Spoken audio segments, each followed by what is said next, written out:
What if the most powerful psychic in the world openly admitted that his entire career was just, well, a complete lie? I mean, that totally shatters how we usually view things. It really does. We usually think of our minds as these locked vaults, completely impenetrable to anyone but ourselves. Oh, for sure. But today, we are doing a deep dive into the toolkit of someone who has actually figured out how to pick that lock. Yeah, we're dissecting this really fascinating interview from Chris Williamson's channel. He sat down with Oz Pearlman, who is one of the most renowned mentalists in the world. And the crazy thing is, the overarching theme of this source material isn't magic. Not at all. It's this highly refined, entirely learnable science of human connection, influence, and honestly, the hidden architecture of the mind. Yeah, and our mission today is to decode that architecture for you. We're going to unpack how to instantly remember names, how to spot deception, and how to build something called reverse charisma. Which is such a cool concept. Plus, we'll get into how to hack your own brain to conquer imposter syndrome. Right. But I think the best place to start is the distinction Oz draws between a traditional magician and a mentalist. Because it completely changes the psychological contract with the audience, doesn't it? Exactly. I mean, with a magic trick, say, cutting someone in half, we know science says you can't actually saw a human in half and put them back together. Right. We know there's a gimmick, a false bottom or a trap door or whatever. But mentalism removes that visible gimmick entirely. Yeah. You aren't watching a literal box on a stage. You're watching a person look deep into another person's eyes and just seemingly pull out a private memory. It feels like a pure test of wills. It does, which is why Oz's admission that he cannot actually read minds is so crucial here. He relies on observable science. Right, like that card trick he performs on Chris in the interview. Oh, that's a perfect example. So Chris shuffles a brand new deck. And Oz refuses to even touch the cards, right? Yeah, he won't touch them. He tells Chris to cut the deck, hide one card against his chest, and just think about its attributes. Is it red or black? The suit, number. And then Oz just guesses it perfectly. The King of Spades. Right out of thin air. But he does it through something called an idiomotor response, or muscle reading. I really want to dig into the mechanics of this because, it sounds like a literal superpower, but it's actually just intense physiological observation, right? That's exactly it. When Chris thinks about the sharp angles of a spade versus, say, the rounded curves of a club, his brain is involuntarily activating motor pathways. Wow. So his body is reacting without him even knowing it. Totally. The human nervous system is just constantly leaking information. When you vividly visualize a physical trait, your brain basically prepares your body to interact with it. So the motor cortex is sending these microscopic electrical signals to your muscles. Exactly. Your eyes might dart in a specific pattern, or your posture shifts by a millimeter. Even the tension in your jaw changes. And a master mentalist has just spent decades building a mental dictionary of that specific physiological alphabet. Right. They aren't reading your thoughts. They are reading the physical exhaust of your thoughts. That is wild. But, guessing the card is still just a mechanical party trick at the end of the day. Sure, it's the foundation. It makes me think of, a brilliant chef. They could hand you the precise recipe for their signature dish, including all the chemical reactions of the cooking process. But when you eat it at their restaurant, it still tastes magical? Exactly, because of the presentation and the atmosphere. And Oz elevates the mechanics of muscle reading by wrapping it in narrative. Yeah, the poker trick in the source material is a great example of that. He has Chris deal 5 random cards face down to simulate a poker hand. Right, and without even seeing them, Oz guesses Chris has a pair of 8s. Which is impressive, but then he pivots. He points at those 5 random cards and reveals that they somehow perfectly represent Chris's exact birth date. February 23, 1988. It's just mind-blowing. And that shift from a generic deck of cards to Chris's personal identity, that is the ultimate scientific tool for human memory. Because our brains just discard abstract data, right? Exactly. Yeah. But it clings fiercely to narrative, especially when we are the protagonist of that narrative. Yeah, I might forget the statistical probability of a poker hand, but I will never forget the time someone pulled the exact day I was born out of a shuffled deck. Right. Oz separates the sort of ethereal, unrepeatable claims of a psychic from the learnable, structured method of a mentalist. And he does it by anchoring the illusion right in the subject's ego. And since mentalism is ultimately about forging this intense, unforgettable personal connection, the source actually provides a blueprint for how you can replicate this in your daily life. Yeah, without needing to manipulate a deck of cards or memorize micro-expressions. Exactly. And it all comes down to a concept coined by the philosopher Alain de Botton, which Oz references. It's called reverse charisma. Such a fascinating idea. Hmm. Because traditional charisma is, well, it's the desire to walk into a room and be the most interesting person there. Right. You project this electric aura, you tell the captivating stories. But reverse charisma, or inverse charisma, What? it flips that dynamic entirely. It's the ability to make the person you are interacting with feel like they're the most fascinating person in the room. Oz illustrates this with that famous historical anecdote, right, about Winston Churchill's mother, Jenny Jerome. Yes, she dined on consecutive nights with two of the most powerful politicians in 19th century England, William Gladstone and Benjamin Disraeli. And what was her takeaway from those dinners? Well, after sitting with Gladstone, she reported feeling that he was the cleverest man in England. Okay, classic charisma. Right. But after sitting with Disraeli, she reported feeling that she was the cleverest woman in England. Wow. That is the ultimate goal right there. But to pull off what Disraeli did, you have to break people out of their standard conversational programming. You really do. The source notes that humans spend about 95% of their lives on autopilot. Oh, easily. I mean, when you meet someone at a networking event, you just run a script. Hi, how are you? What do you do? Where are you from? It's so boring. So Oz suggests taking the fourth or fifth question you might eventually ask someone and making it the very first thing out of your mouth. To just jar them out of their script. Exactly. And the neurology behind that is fascinating. When we rely on those scripted questions, our brains are operating in the default mode network, So we are literally sleepwalking through the interaction. expending zero cognitive energy. But when you ask an unexpected, slightly deeper question right out of the gate, you force their prefrontal cortex to kick online. That's the executive functioning center of the brain, right? Yeah, they have to actually process the question and construct a novel answer. And that act of cognitive engagement releases dopamine. Which makes the interaction neurologically memorable for them. That makes so much sense. And Oz takes that act of engagement and applies it to remembering names, too. Right. He outlines a method he compares to the instructions on a shampoo bottle. Listen, repeat, reply. Listen, repeat, reply. Okay, so when someone says their name, you have to actively listen, because most of us don't even hear it, do we? No. We're usually just stressing about our next sentence. Then you repeat it back immediately. And finally, you reply with a hook, like ask how to spell it, or give them a compliment using their name, or link it to a famous person. Exactly. It forces you to process the information. I've got to push back on the practicality of this, though. Okay, lay it on me. Let's say I'm at a really loud conference, okay?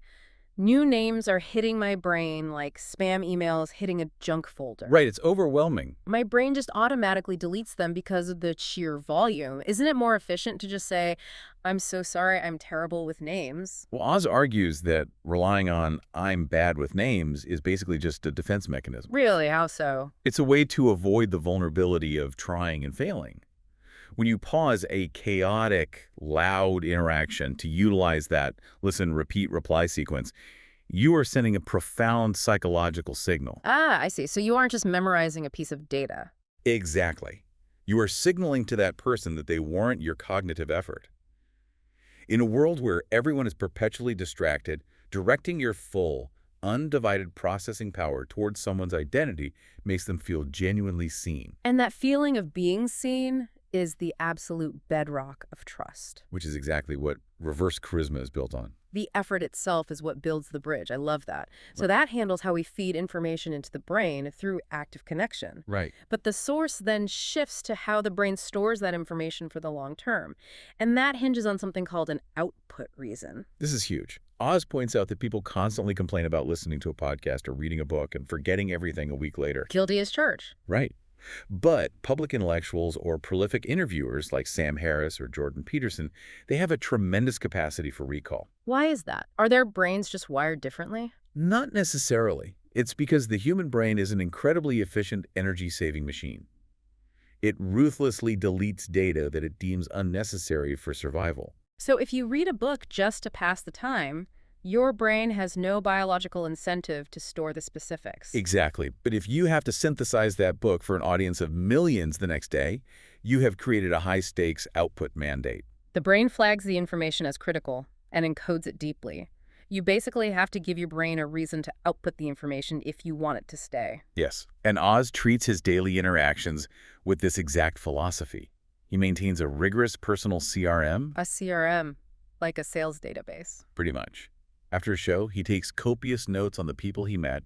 He writes down the unborn baby name he guessed or the ATM PIN code he revealed. Wow. So years later, when he runs into that person, he pulls that detail back up. And to them, it feels like supernatural magic. Yeah. But to him, it's just disciplined output. That is so smart. And understanding how the brain flags and stores truth naturally leads to understanding how it handles deception, right? Oh, absolutely. Deception detection is the ultimate mentalist skill. Oz has found that when people lie, they invariably violate their own cognitive baselines. By overcompensating. Exactly. They add an exhaustive amount of detail. It's like a baker who accidentally burns the center of a cake. So they try to hide the mistake by burying it under 5 thick layers of frosting and sprinkles. That is a perfect analogy. If someone asks why you can't come to a party, the truth is usually brief. Sorry, I can't make it. But a lie sounds like a novel. Oh, I really want to, but my daughter has this thing at school, and the car started making this weird clicking noise on the highway, and I'm waiting for a call from the plumber. Right. And the underlying mechanism causing that overcompensation is cognitive load. Constructing a false reality requires a massive amount of working memory. Because you have to invent a scenario, ensure it logically tracks, and monitor the listener's reaction to see if they believe you. Exactly. And that cognitive burden leaks out physically, which is why Oz predicts that artificial intelligence will soon render traditional polygraph machines completely obsolete. Well, a polygraph just measures general sympathetic nervous system responses, right? Like sweat, heart rate, respiration. Right. And sociopaths, or highly trained operatives, can suppress those physiological responses because polygraphs are essentially just measuring anxiety. But AI won't look at generalized anxiety, will it? No, it will look at the microfluctuations in your vocal folds caused by cognitive strain. It will measure the exact millisecond delays between your words or the involuntary changes in your blink rate. So you can train yourself to not feel nervous, but you cannot suppress the biological effort required to invent reality. Exactly. Your body does not lie, and AI will simply read the physiological data your brain is powerless to hide. That's just slightly terrifying, but so fascinating. And it makes you wonder, if our brains leak so much data when we try to construct a false reality for others, what happens when we try to fake a reality for ourselves? Like trying to project confidence when you're consumed by imposter syndrome. Exactly. And the source material takes a really fascinating turn inward here. Oz shares a psychological framework he developed as a 14-year-old. Right, when he was working as a strolling magician in a restaurant. Yeah, just walking up to tables of strangers trying to eat their dinner. I can't even imagine the anxiety. The rejection rate in that environment is brutal. So to survive it without his self-esteem collapsing, he created a mental split called the agent technique. How does that work? He realized that the patrons swatting him away weren't rejecting his core human identity. They were rejecting his agent, the performer persona he projected. So he visualizes this as a bowl of salt water, right? With an invisible plexiglass divider down the middle? Yes, you pour the salt of rejection into one side, but the other side, your true self, remains pure water. I look at that invisible plexiglass and I wonder, isn't that a double-edged sword? How do you mean? Well, if you put up an impenetrable wall between yourself and the world, doesn't that stop you from making authentic connections? Like if you insulate yourself from all negative feedback, it seems like you risk numbing yourself into a sociopath who can't feel genuine empathy. That's a fair point. But the nuance lies in what kind of feedback you are blocking. The plexiglass isn't designed to block constructive criticism from a trusted mentor or intimate feedback from a partner. Okay, so it's situational. Right. It is specifically designed to block superficial, toxic rejection from strangers who have zero context for who you actually are. That makes sense. A diner telling a 14-year-old to get lost is not offering a critique of the child's soul. They just want to eat their steak in peace. Exactly. The agent technique is a strategic defense mechanism that absorbs that superficial damage, allowing you to survive long enough to build the resilience needed for true connection. And he pairs that defensive barrier with an offensive tactic for anxiety, too, something called fast forward your feelings. Oh, I love this one. When he's dreading a specific task, say making an incredibly difficult phone call, he evaluates his anxiety. It might be sitting at an 8 out of 10. So he sets an alarm for exactly 24 hours in the future. He forces himself to execute the task, and when that alarm goes off the next day, he checks his emotional state. And the anxiety has almost universally plummeted to a 2 out of 10. He is providing empirical proof to his own brain that the anticipation of pain is always vastly disproportionate to the reality of the action. Yes. And he actually scales that philosophy of testing mental boundaries to an extreme physical degree, Right. Oz is an endurance athlete. He competes in the Smartathlon. which is just insane. It's a 153-mile foot race from Athens to Sparta that must be completed in under 36 hours. 153 miles, and during his first attempt, he failed, right? He was pulled from the course. He was. But watching older, less physically robust runners cross the finish line the following day forced a devastating realization. He hit a biological limit, or at least he thought he did. She realized his mind had shut down the operation long before his muscles actually failed. Yeah, in sports science, they call this the central governor theory. It's the idea that the brain preemptively limits muscle recruitment to prevent catastrophic failure. Even when the body has plenty of capacity left in reserve. Exactly. So he returns the next year and finishes the race. Doing something that extreme entirely recalibrated his central governor. He discovered that what he previously thought was a 10 out of 10 effort was actually a 6 out of 10. Right, and once you shatter your own illusion of your limits, you can never lie to yourself about your capacity again. That is so powerful. Now, the ultimate test of all these skills, reverse charisma, cognitive endurance, deception, detection, happens when they are applied in environments where control is nearly impossible to maintain. Yes. And at the time of this interview, Oz is preparing to perform at the White House Correspondents' Dinner for Donald Trump. Talk about an unpredictable room. The challenge here is entirely psychological. You are stepping into a room defined by power dynamics, performing for an audience member notoriously resistant to being guided. Oh, absolutely. But Oz explains that his objective isn't to deliver a comedy roast. His singular goal is to elicit an unfakeable, genuine reaction of surprise. He references the movie Die Hard, right, where the director actually dropped Alan Rickman on the count of 2 instead of 3. Yes. That look of sheer terror on screen is real because the body's physical jolt cannot be manufactured. Surprise bypasses all of our conscious defenses and public personas. It is the purest metric of psychological impact. It really is. But wait, you can't actually force a connection. If I'm hostile, or if I'm a powerful figure who simply refuses to play along with the premise, the whole mentalist framework collapses, doesn't it? That is the exact dilemma Chris poses in the interview.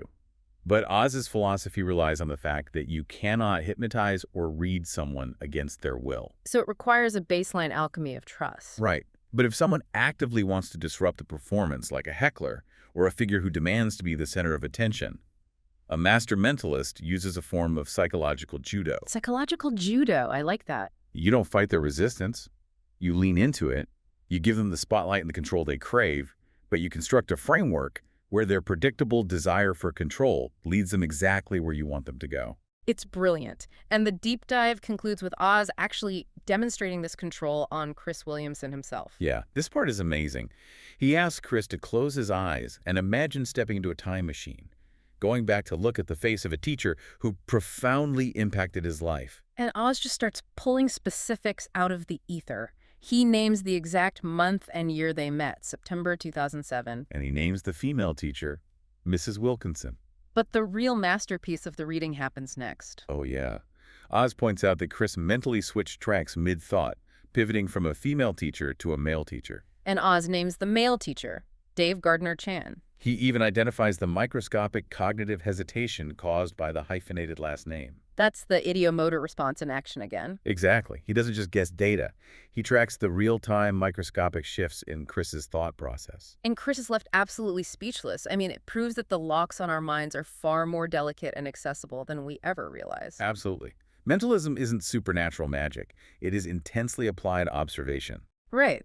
By practicing reverse charisma, by actively engaging the prefrontal cortex of the people we meet, by giving our memory an output reason, and by creating mental plexiglass to absorb superficial rejection, we can forge connections that feel deeply magical to everyone around us. We can all learn the shape of the key, really. It just requires breaking out of our default modes and paying rigorous attention to the physiological and psychological signals people are constantly broadcasting. I want to leave you with a final thought to chew on today. We've spent this time exploring how easily a human mind can be guided by a well-told story, a subtle suggestion, or an assumption about a deck of cards. Right. If an expert can hack your perception of reality in 5 minutes using nothing but words and observation, how much of your own daily reality is an illusion?